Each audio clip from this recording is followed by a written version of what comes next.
घटना का बहुत 3-4 दिन से शोर चल रहा है, ज़ोर चल रहा है और कुछ लोग ऐसे हैं जो इस भाईचारे को ख़राब करने की कोशिश कर रहे हैं। जो संगम विहार में एक बहुत पुराना, जब से संगम विहार बसा है, यहाँ एक एकता और भाईचारे की पैगाम हमेशा लोग देते रहे हैं और एकता और अखंडता रही है इस संगम विहार की।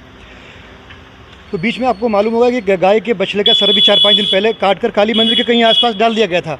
जो कोई बाहर का एक इंसान ऐसा करके गया है, अभी तक मालूम नहीं ये हो सका है कि वो किसने क्या किया है। तो इस विषय पर बात करना चाहते हैं। हमारे साथ हाफिज़ एनुल हक साहब हैं, उनसे बात करते हैं। सर, आप जॉइंट सीपी के पास और डीसीपी कार्यालय गए थे, तो किस विषय पर, किस लिए गए थे, कुछ बताना चाहेंगे?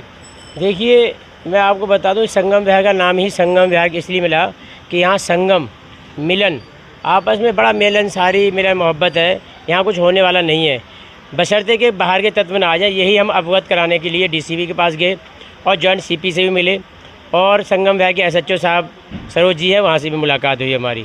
और उन्होंने हमें आश्वासन दिया कि खान साहब, ऐसी कोई घटना नहीं होगी।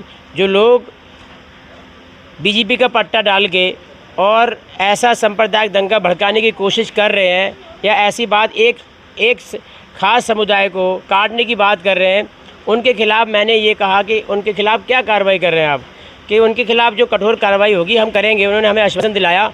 और जो समाज के अंदर भाईचारे को ख़त्म कर रहे हैं, उस पर भी हम जितना भी हम विचार कर रहे हैं, जो होगा हमसे करेंगे।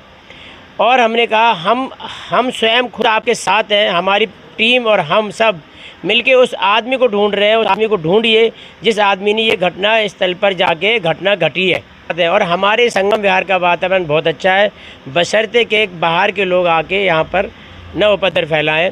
और यही बात कल एसएचओ से रात के 10-11 बजे तक हमारी हुई। और हमने उनको ये भी कहा, जो लोग यहाँ से पलायन कर रहे हैं, मुसलमान लोग हैं, जो समुदाय के लोग यहाँ से पलायन कर रहे हैं, जा रहे हैं, उनके लिए क्या संदेश दोगे आप, कैसे समझाओगे? तो उसी वक्त उन्होंने अमन कमेटी में एक मैसेज डाला कि यहाँ पर पर्याप्त फोर्स हमारे पास मौजूद है और यहाँ पर अच्छे खासी तादाद में हमने यहाँ पुलिस लगा भी रखी है और सिपाही भी लगे हुए हैं और फौजी भी लगे हुए हैं। यहाँ पर कोई घटना घटने वाली नहीं है। और मैं अपने संगम विहार के निवासियों से, अपने साथियों से ये कहना चाहता हूँ कि संगम विहार के अंदर सारी अपनी दुकानें खोलें, अपने कारोबार करें, अपनी सुख शांति रखें। असामाजिक तत्व अगर बाहर से आते हैं तो हमारे हिंदू भाइयों को मिलके उन्हीं को साथ लेके उनको दिखाएं कि देखिए इस आदमी को पकड़ें, उस आदमी को पकड़ के और पुलिस के हवाले करें। हमारे आपस में कोई विवाद ना है और न रहेगा। उस आदमी को पकड़ने के लिए हम खड़े हैं। हमारे यहाँ शांति का माहौल है, ऐसा कुछ है नहीं। तो एसएचओ साहब ने हमारे सामने अपनी वीडियो क्लिपिंग डाल के वॉइस रिकॉर्डिंग करके अमन कमेटी में वॉइस रिकॉर्डिंग भी भेजी। उन्होंने कहा कि हमारे पास पर्याप्त फोर्स है, आप बिल्कुल घबराने की कोई ज़रूरत नहीं है।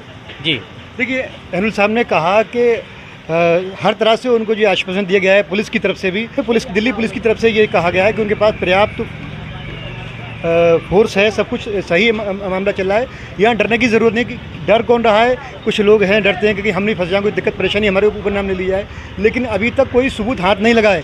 जिसके खिलाफ़ ये सबूत हाथ लगेगा, सख्त से सख्त कानूनी कार्रवाई करने के लिए आप एसएचओ साहब, डीसीपी साहब के पास गए, आपने शिकायत दी? बिल्कुल, हमने शिकायत दी। इस बात की भी शिकायत दी कि उसकी भी सीसीटीवी कैमरे द्वारा खंगाला जाए कि इसने घटना के क्या पारित करी। और ये भी हमने कहा साथ में मज़ीद कि जो आदमी बाहर का बीजेपी का पट्टा डाल के आया था, उसने ऐसे भाषण दिए कि एक समुदाय को प्रॉपर तरीके से काटने की बात कर रहा है और तलवार देने की बात कर रहा है कि हम तलवार दे देंगे, 2 लाख है, 3 लाख है, सबको काट देंगे। उसके खिलाफ़ भी कानूनी कार्रवाई होनी चाहिए ताकि ऐसे समाज के अंदर असामाजिक तत्व आके ऐसा कोई हंगामा ना करें जिससे भय का माहौल बने। और हमने ये भी कहा कि जो आज जो एक सभा होने वाली है, उस सभा को अगर न करके 2 दिन बाद कर लें तो हम 2 दिन बाद उन भाइयों के साथ हैं। उस सभा के अंदर हम उनको पानी पिलाएंगे, हम उनको सुरक्षा देंगे, हम उनकी सफाई करेंगे, हम उनके रास्ते साफ करेंगे ताकि ये हमारा आपसी भाईचारा बना रहे। कोई गलत आदमी आके पत्थर फेंक दे इस तरीके से और उसमें बवाल हो जाए, वो उस चीज़ से बचा रहे। यहाँ रोज़ खाने और रोज़ कमाने वाले लोग हैं कुरैशी साहब। यहाँ पर कोई ऐसा आदमी नहीं है, बहुत कम तादाद में ऐसे लोग हैं जो 3 महीने का राशन जिनके यहाँ इकट्ठा हो। गरीब जनता रहती है यहाँ, नहीं चाहती कि यहाँ बवाल हो, रोज़ खाना रोज़ कमाना है। जी शुक्रिया बहुत बहुत। देखिए, हमारे साथ थे हाफिज़ एनुल हक साहब और एक और कहा है कि जो है शांति का माहौल यहाँ बना हुआ है, पुलिस पूरी तरीके से अपने तैनात है और कोई डरने की बात नहीं है। भाईचारा बना के रखें, जिस तरह से अब 30-40 साल से जब से संगम विहार आबाद हुआ है तब से भाईचारा बना हुआ है, आगे भी ये सब भाईचारा बना रहेगा। और जिसने ये घटना की है उसके खिलाफ सख्त से सख्त कानूनी कार्रवाई की जाएगी। BBC 24/7 न्यूज़ से video journalist Musarrat Qureshi, cameraman Khurshid Alam के साथ, संगम विहार, दक्षिणी दिल्ली।